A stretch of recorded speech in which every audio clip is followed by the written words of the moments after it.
В този епизод ще видите обърнатата къща и всички чудеси вътре в нея. Ще ви покажем цялата къща отвътре, както и всички откачени неща отвън, вилата на нашите кумове и как си прекарахме там. Здравейте, приятели! Днес сме в Созопол и по-точно в Екокъмпинг Созопол. Ще видим дали водата е студена, май месец в началото. Ще ви покажем новата виличка, която си направиха нашите кумове. Ще видите как изглежда, къде се намира в този къмпинг. Всичко е чудесно и ще си прекараме страхотно заедно. Здравейте, приятели! Днес сме на морето и сме на гости при нашите кумове в Созопол. Да видим дали водата е студена. Елате се смеем да пробваме!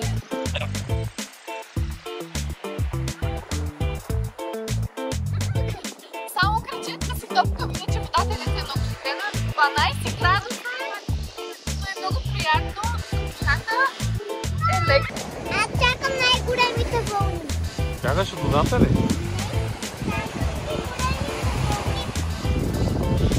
Хора, често да ви кажа, морето вече много ми липсваше. Толкова време го чакам в този момент. Много е готино.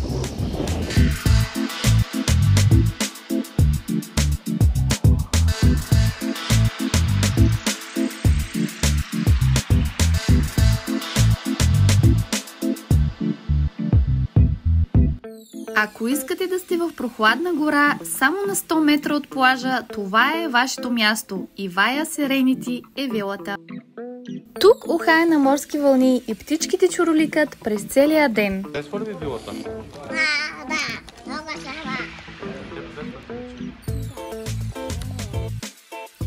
Вилата е напълно оборудвана с всичките екстри вътре, за да си изкарате страхотно. Можете да си готвите, да си пивате. Има хубава, красива баня с обратна вода. Вилата се състои от всекидневна с кухня и 2 спални, като в едната спалня има двуетажно легло за мълчуганите и едно единично легло.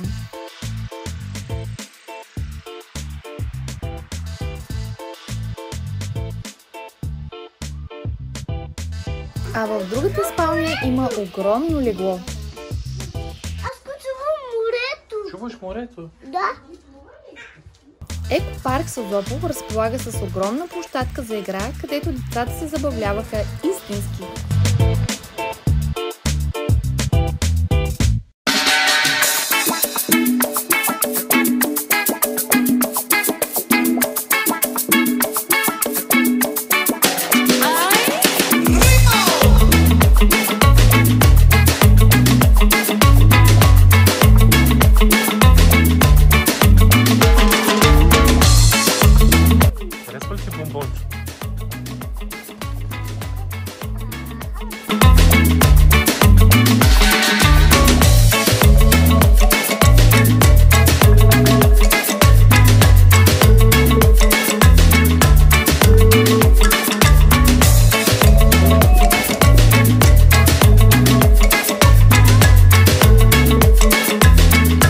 Сега идва в момента на най-хубавата част.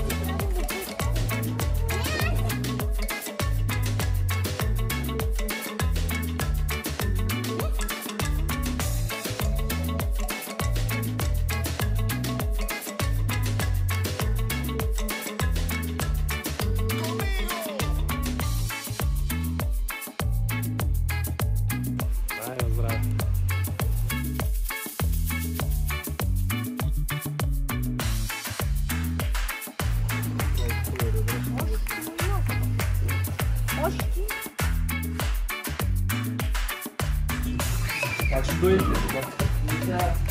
Масата беше приготвена за вечерта и настроението ни беше на 6.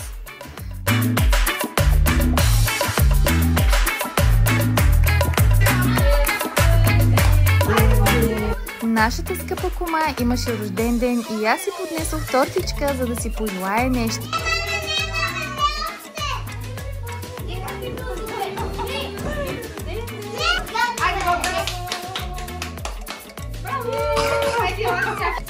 И пак.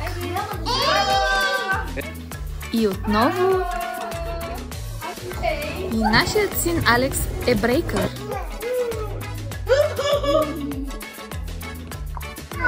Децата ни забавляваха много.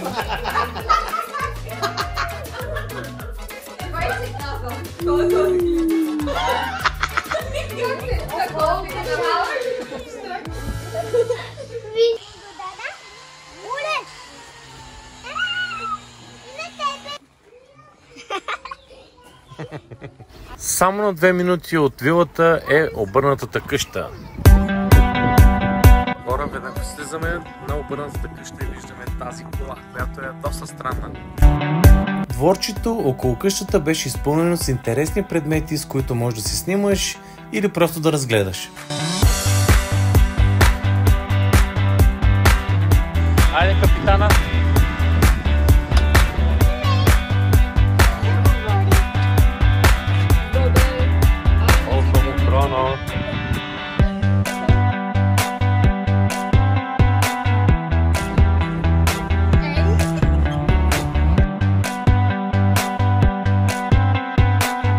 Машина за наливане на акъл. Ето, мушкаш си тук главата и ти налива акъл от книгите. Ще помня най-накрая.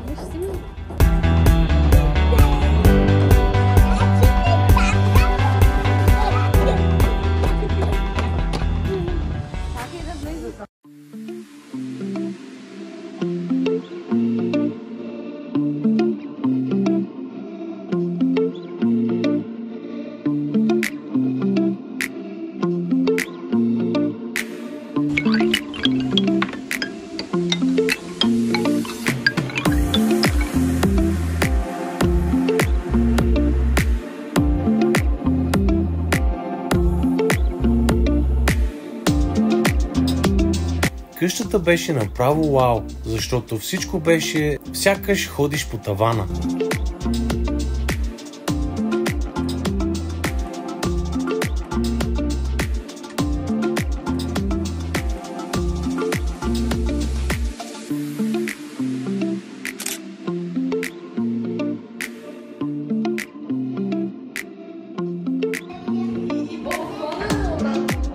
Вижте в ходилника какво има.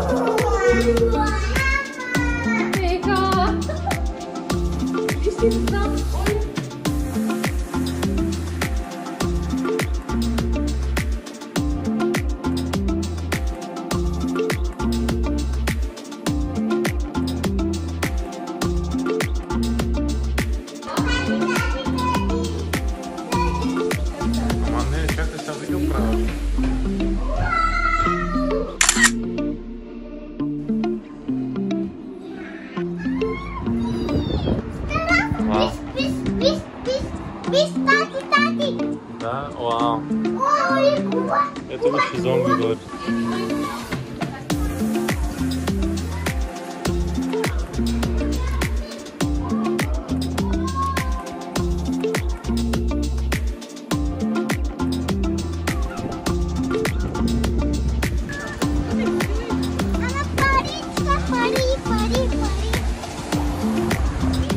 Ало, чурчо ли?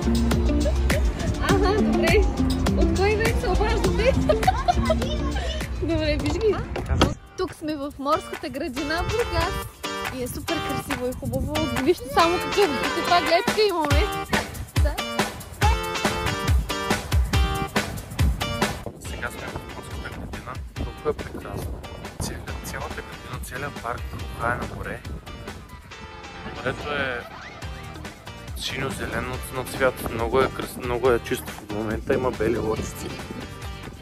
Просто е страхотно, завиждаме на бургазли, колко им е приятен града. Много яко поздравление. Морето беше много красиво, разходихме се, хапнахме сладолед и отидахме на големият кей.